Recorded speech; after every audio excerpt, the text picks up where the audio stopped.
국내 프로야구단 10개 구단 중에 가을 야구, 즉 포스트 시즌에 들어가는 팀에는 크게 세 가지의 특징을 가지고 있습니다. 첫 번째, 제1선발과 제2선발이 확실합니다. 원투 펀치가 확실해서 단기전에 승리를 거둘 수 있는, 상대방의 길을 꺾는 힘이 있는 것이죠. 두 번째, 공격과 수비가 안정되어 있습니다. 1번부터 9번까지의 타자와 또 수비가 안정된 실력을 바탕으로 팀의 승리를 이끄는 것을 보게 됩니다. 세 번째는 팀이 위기에 빠졌을 때 그 위기를 틀어막을 수 있는 구원 투수진이 확실하다라는 것입니다. 경기를 하다 보면 위기를 맞게 되었을 때 그 위기를 막을 수 있는 구원 투수진이 확실한 팀이 승기를 잡게 된다라는 것이죠. 여러분, 모든 스포츠가 그러하는 것처럼 야구도 역시 초반에 많은 득점을 내었다고 승리가 보장되는 것은 아닙니다. 후반부에 득점을 막지 못하면, 위기를 막지 못하면 패하는 경우가 있기 때문입니다.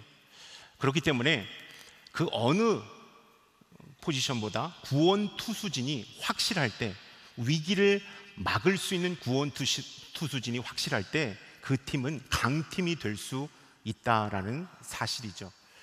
여러분, 예수님은 사단에게 패한 인간을 구원하시기 위하여 이 땅 가운데 내려오셨어요. 우리를 구원하시기 위하여 이 땅 가운데 구원투수로 이 땅에 내려오셨다라는 것입니다.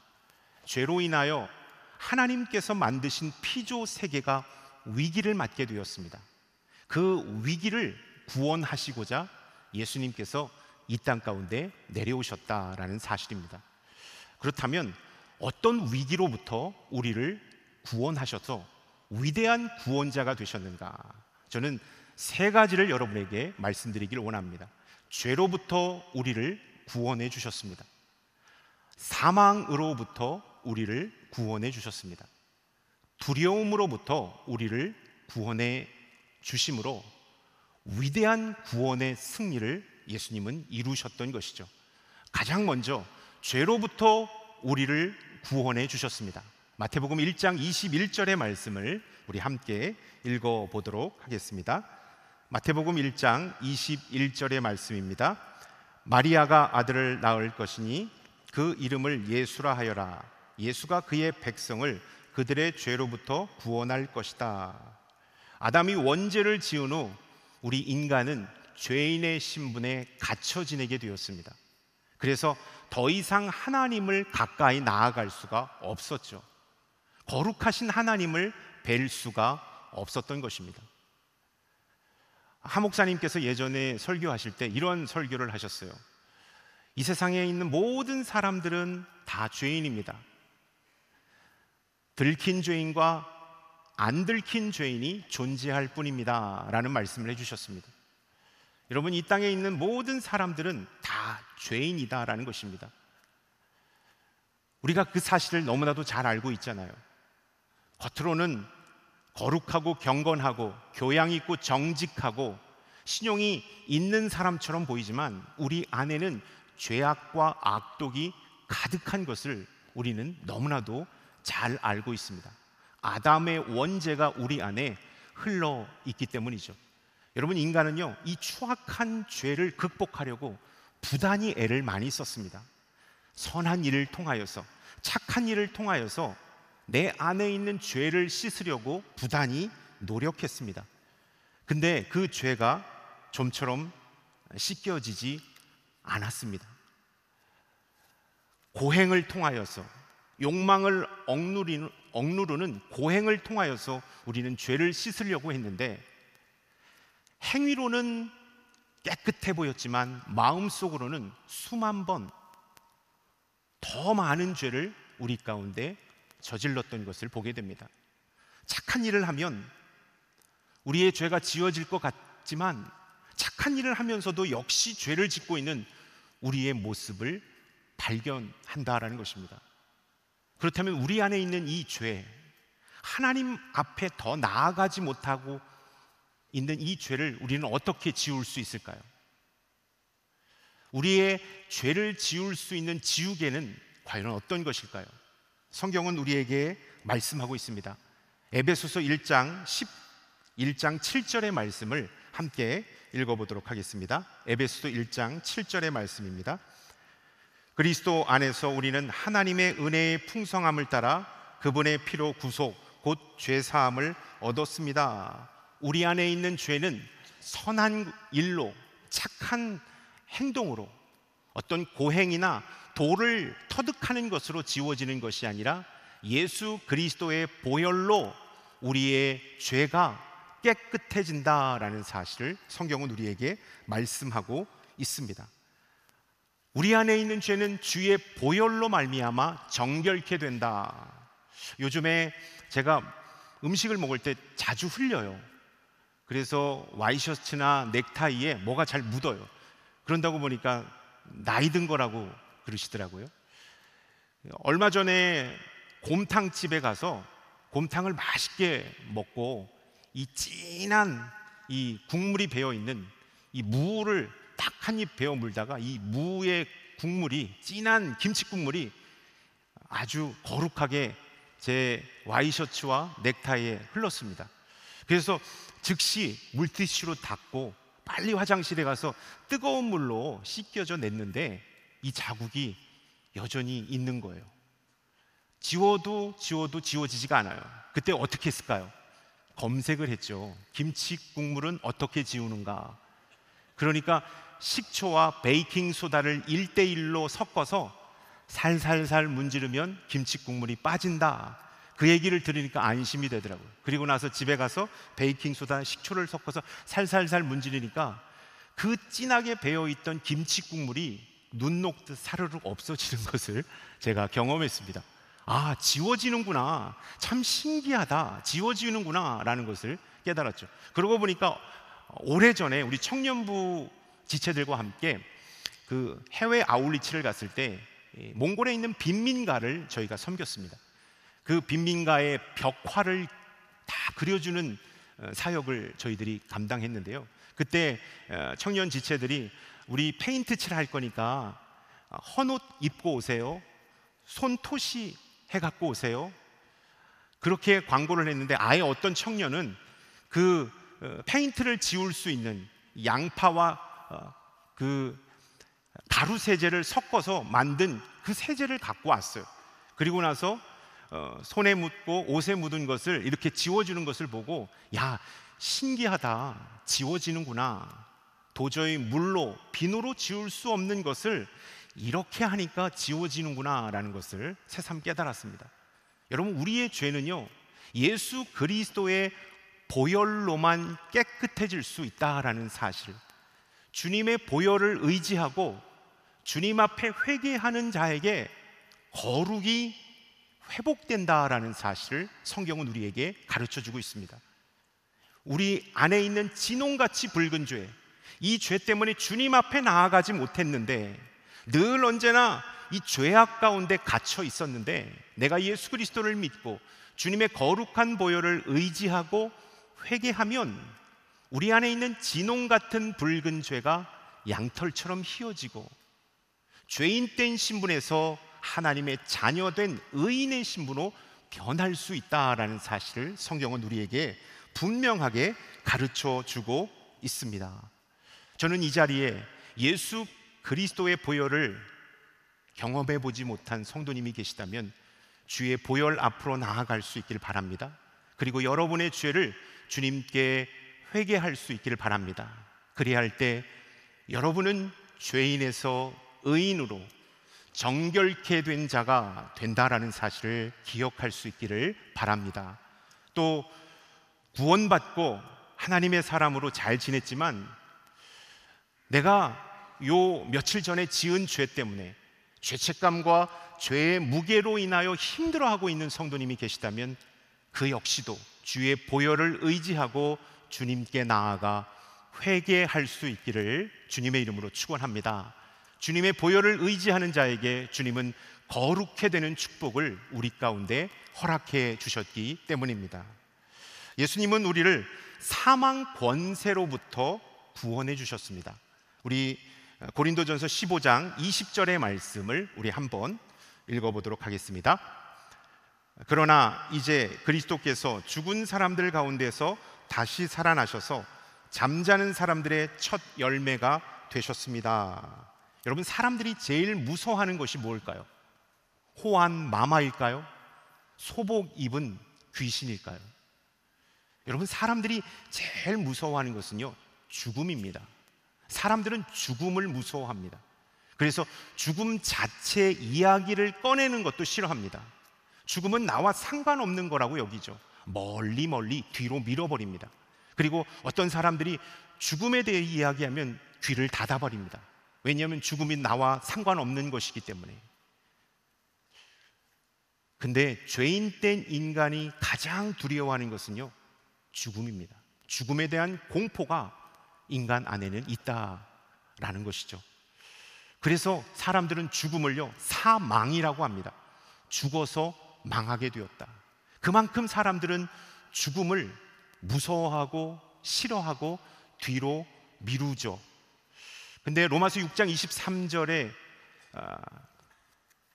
죄의 삭스로 사망이 왔다. 이 죽음이 어디서 왔는가?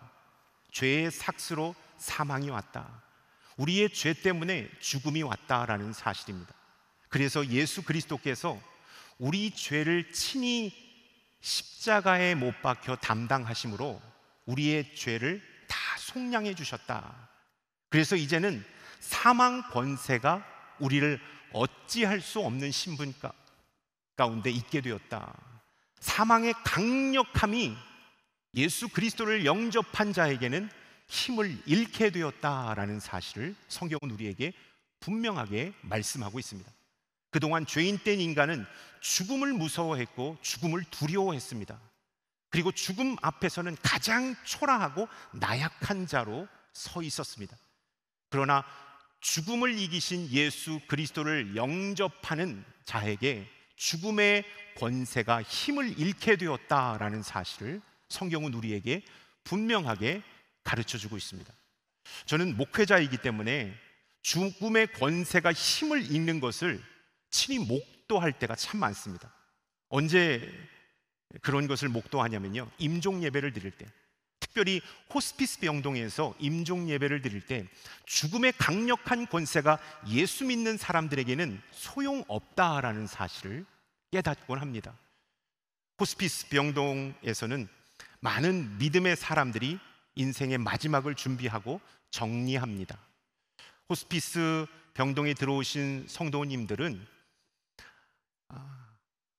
일평생 하나님께서 나를 어떻게 인도하셨는지를 정리하고 가족들과 아름답게 이별하는 그러한 시간을 보냅니다. 호스피스들, 신앙의 훈련이 잘 되어 있는 호스피스들이 옆에서 성경도 읽어주시고 기도도 해주시고 햇볕도 쬐면서 천국에 대한 소망도 가르쳐 주시면서 하나님의 은혜를 그분들에게 조금씩 조금씩 덧입혀 주십니다.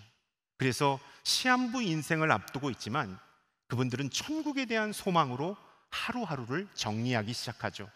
여러분, 호스피스 병동에서는요, 잘 삶을 마무리할 수 있도록 도와드리다가 이제 임종을 엄마 안 남겨뒀을 때, 가장 의식이 선명할 때 가족들을 부르고 목회자를 불러서 임종 예배를 드립니다. 그때 죽음을 앞둔 성도님들을 축복하고 하나님께서 성도님을 위하여 천국이 허락되었다라는 사실을 분명하게 말씀드립니다. 그리고 가족들과 함께 믿음 안에서 아름답게 이별하는 시간을 갖습니다. 여러분, 그렇게 호스피스 병동에서 잘 죽음을 준비한 성도는요, 가족들과 유언도 은혜롭게 잘 나눕니다. 함께해서 너무나도 즐거웠다. 너희들과 함께해서 너무나도 즐거웠고 정말로 행복했다. 우리 천국에서 다시 만나자. 이렇게 아름답게 이별하고요. 또 예배드리는 그 모습이 정말로 어린 양처럼 선하고 아름다운 것을 경험합니다. 여러분, 어떻게 그러한 모습이 나올 수 있을까요? 그 성도님에게는요, 죽음에 대한 공포보다 천국에 대한 소망이 훨씬 더 크기 때문에 죽음 앞에서도 강하고 담대하며 소망 가운데 있게 된다라는 사실입니다. 제가 호스피스 병동에서 만난 한 성도님이 계십니다. 그 성도님은 예수를 믿지 않는 분이었어요. 따님이 강권적으로 얘기해서 이 호스피스 병동에 입원하셨어요. 이분은 어떤 분인가? 일평생 이남 삼녀를 홀로 키우신 어르신이었습니다. 70대 후반의 어르신이었어요. 시골에서 농사를 지어서 자녀들 공부 가르치고 시집 장가 보냈던 아주 장한 어머니셨어요.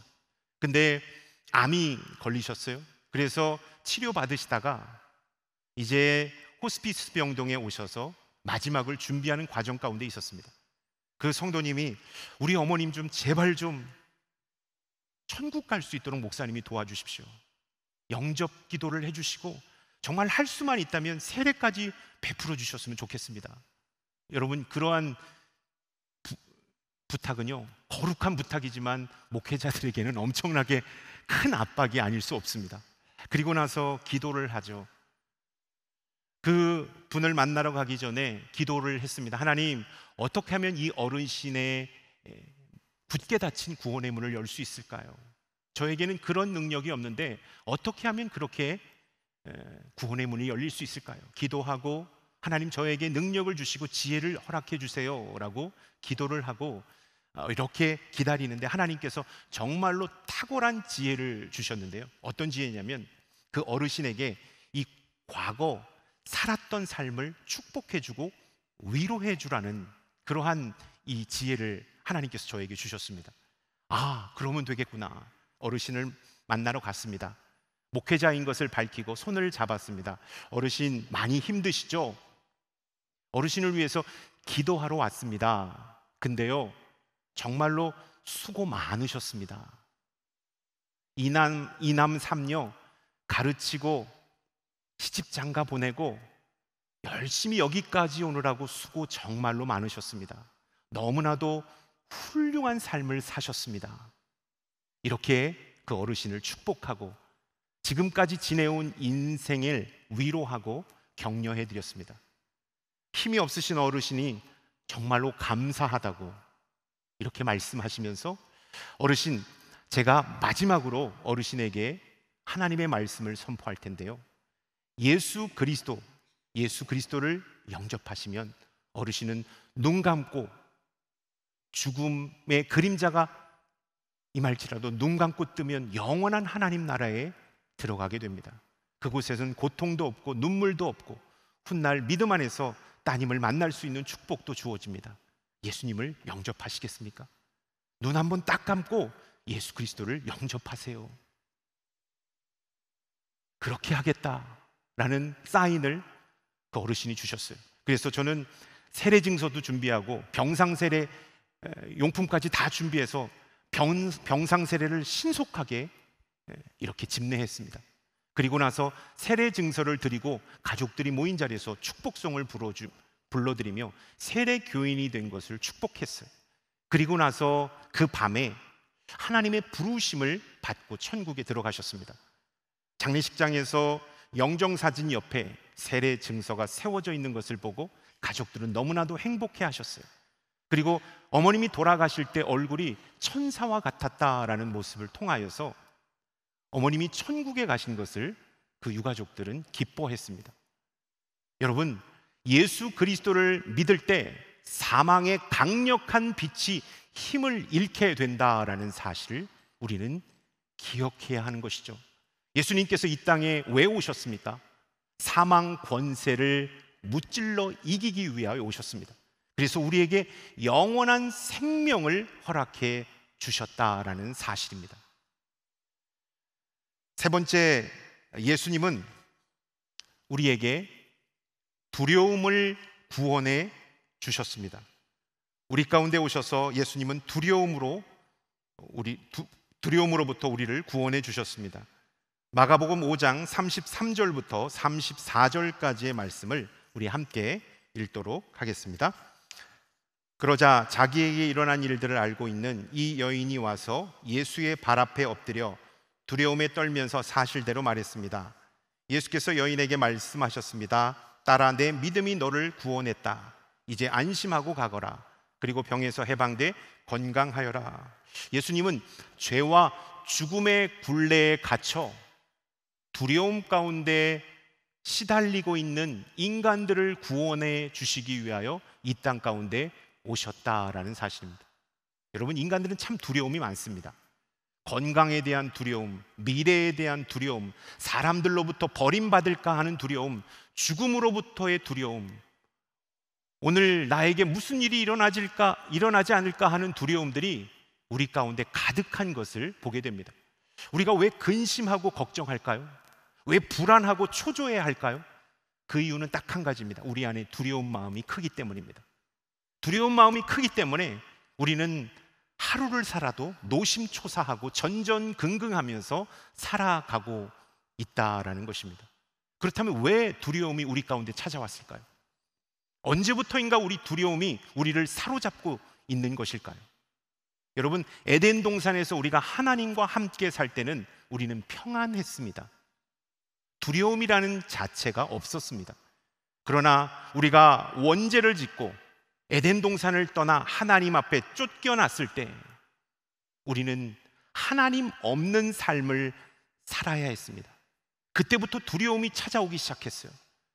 하나님이 없이 내가 혼자 살아남아야 한다라는 그 상황 속에서 우리에게 두려움이 찾아온 것이죠. 그래서 여러분, 두려움이 가득한 사람은요, 하나님이 없는 사람입니다. 하나님에 대한 임재와 확신이 없는 사람은 두려움이 아주 클 수밖에 없다라는 것이죠. 예수 믿고 구원받았지만 우리도 역시 두려움으로부터 자유할 수는 없습니다. 두려움이 있죠. 불안과 초조가 있습니다. 예배 드릴 때는 평안했을지 모르지만 예배가 다 끝나고 교회 문을 나가는 그 순간부터 우리에게 두려움이 밀려오는 것이 사실입니다. 그러나 여러분, 우리 안에 예수 그리스도에 대한 확신과 믿음이 강력할 때 이 두려움은 눈 녹듯 우리의 가슴 속에서 사라지게 된다라는 사실을 우리가 꼭 기억할 수 있기를 바랍니다. 말씀 충만하고 성령 충만하고 내 안에 믿음에 대한 확신이 가득할 때 우리는 두려움보다도 담대함이 있었던 것이 사실입니다. 불안과 초조보다도 믿음과 확신 가운데 요동하지 않았던 것이 사실입니다. 그러나 내 안에 믿음이 식고 하나님의 말씀이 떠나고 기도가 끊어진 그 순간부터 내 안에 두려움과 불안이 가득했던 것을 우리는 너무나도 잘 알고 있습니다. 예수 그리스도를 내 마음에 모실 때 우리 안에 있는 두려움은 떠나가는 것입니다. 여러분, 지금 무엇을 두려워하고 계십니까? 무엇 때문에 힘들어하고 계십니까?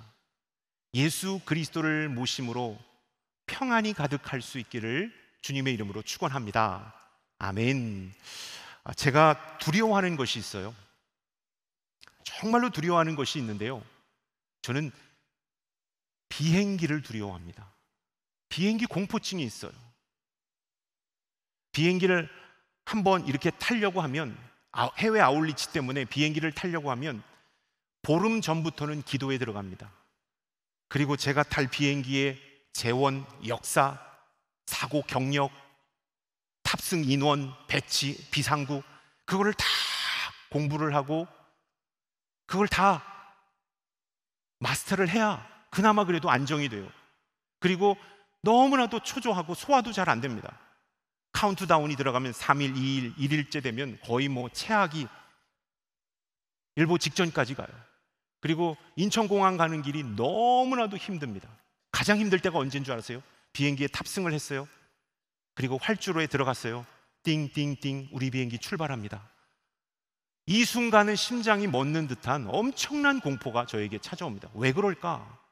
폐쇄공포증과 이 고소공포증이 함께 겸비되어 있어서 너무나도 두려운 거예요. 근데 사람들에게 말하면 창피하잖아요.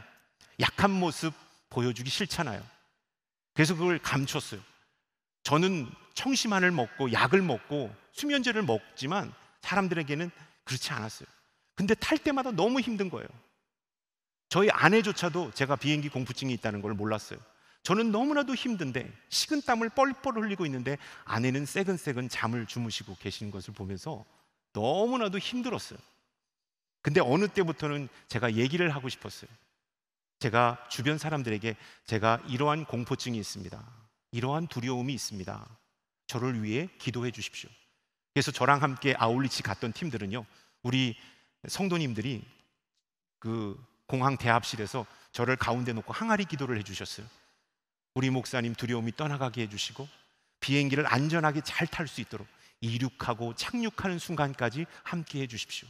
그럼 저는 아멘. 목회자가 성도님을 위하여 기도해야 되는데 거꾸로 성도님이 저를 위해서 기도해 주셨습니다.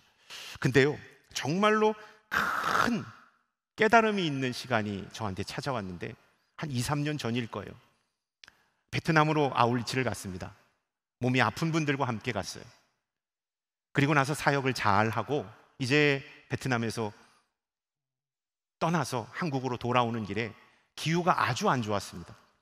저희가 탔던 비행기는 아주 저가 항공의 작은 비행기였어요. 3열 비행기를 탔는데 이 기후가 안 좋은 거예요.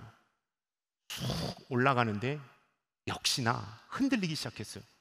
뚝뚝 떨어지면서 흔들리면서 제 마음이 콩당콩당해지기 시작했어요. 너무나도 힘든 시간을 갖겠어요. 근데 대각선에서 몸이 참 안 좋은 자매가 저희 아울리치를 함께 섬기기 위하여 함께 갔는데요, 기도를 하는데 그 기도 소리가 저한테 들리는 거예요. 하나님, 안전하게 도와주십시오. 특히 우리 목사님 마음 가운데 평안을 허락해 주십시오. 하나님, 우리 비행기가 안전할 수 있도록 도와주십시오. 예수님께서 이 비행기를 잡고 가주십시오. 그리고 우리 가운데 샬롬을 허락해 주십시오. 이 기도가 제 마음 깊숙한 곳을 쿵 치기 시작했습니다. 그리고 나서 제가 회개했어요. 그 요동치는 이륙 현장 가운데 하나님, 주님, 제가 회개합니다. 하나님의 말씀을 전하고 예수 그리스도를 증거했던 사람이지만 이 비행기 안에서는 주님이 어떠한 능력도 행하지 못하도록 제가 제한해 버렸습니다.